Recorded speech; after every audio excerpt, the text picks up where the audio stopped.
Children, no response. Good afternoon, everybody. Nice. నేను ఎక్కువ సమయం తీసుకోను. ఆల్రెడీ 3 రోజుల నుంచి ఆడి అలసిపోయి సొలిసిన ముఖాలు పిల్లలకు కనబడుతున్నాయి వాళ్ళ ఫేస్లో. సో నేను స్ట్రేట్గా తొందరగా చేస్తాను. వేదిక మీద ఉన్నటువంటి గౌరవనీయులు పెద్దలు అందరికీ కూడా ఈ కృష్ణవేణి టాలెంట్ స్కూల్ వార్షికోత్సవ సందర్భంగా శుభాకాంక్షలు. విద్యార్థులందరికీ కూడా ఆశీర్వచనాలతో పాటు శుభాకాంక్షలు. ఒక కార్పొరేట్ స్థాయి విద్యను గ్రామీణ స్థాయిలో అందించడానికి ఈ కృష్ణవేణి స్కూల్ను ఇక్కడ ఎస్టాబ్లిష్ చేసి మన చుట్టుపక్కల గ్రామాల విద్యార్థులకు మన గ్రామంతో పాటు అందిస్తున్నటువంటి డైరెక్టర్లందరికీ కూడా మా మండల విద్యాశాఖ తరఫున ఆర్థిక శుభాకాంక్షలు. వాళ్ళు చాలా కష్టపడుతున్నారు. నేను ఎన్నో చార్జ్ తీసుకుని 1.5 year అవుతుంది. 1.5 yearలో స్కూల్కి నేను చాలాసార్లు వచ్చిన ప్రతిసారి ఎక్కడ కూడా నన్ను డిసప్పాయింట్ చేయకుండా ప్రతి ప్రోగ్రాము గవర్నమెంట్ ప్రతిపాదించిందే కాకుండా వీరు మన స్కూల్ లెవెల్లో కూడా అన్ని పండుగల్ని అన్ని రకాల ఫెస్టివల్ని సమర్థవంతంగా ప్రవీణ్ సార్ చెప్పినట్టు పండగ వాతావరణాన్ని ప్రతిబింబించేలా ప్రతి కార్యక్రమాన్ని నిర్వహిస్తున్నందుకు మరియు మన సంస్కృతి సాంప్రదాయాలను పిల్లలకు తెలియజేయడానికి వారు పడుతున్న కష్టం అభినందనీయము.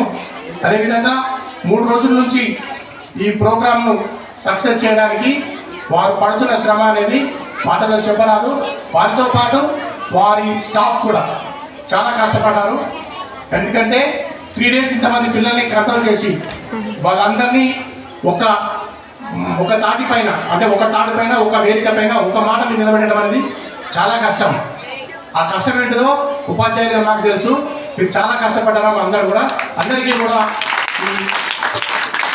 కూడా థ్యాంక్స్. ఇటువంటి ప్రోగ్రామ్స్ ఇంకా మంచిగా నిర్వహించాలి. మంచి ప్రోగ్రాంలు కండక్ట్ చేయాలి.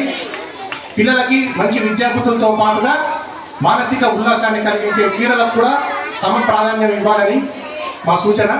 పిల్లలకు ఎంతసేపు క్లాసులో కూర్చోబెట్టినా వాళ్ళు అంత ఇంట్రెస్ట్గా ఉంటారు. బయటకు తీసుకొచ్చి ఒక గేమ్ ఆడిపియండి, 10 నిమిషాల్లో వాళ్ళ ఫేసులు ఎంత 100 watts బల్బులాగా వెళ్ళిపోతాయి. క్లాస్ రూమ్లో ఎట్లా ఉంటాయంటే మొగాలు వాడిపోయి ఉంటారు. ఒక మ్యాథ్స్ క్లాస్ తర్వాత పిల్లల ఫేస్ చూస్తే ఎట్లా ఉంటుంది, వాడిపోయిన పువ్వులా ఉంటుంది.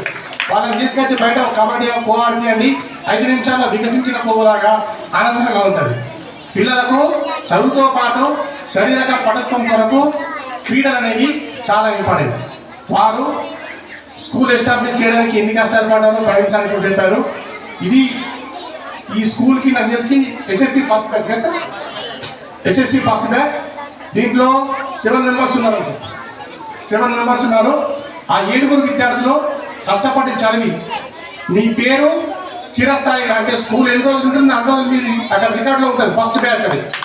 ఆ విధంగా నిలిచిపోయేలా మంచి కష్టపడి చదివి మంచి రిజల్ట్ తీసుకురావాలని కోరుకుంటూ అవకాశం ఇచ్చినందుకు ధన్యవాదాలు.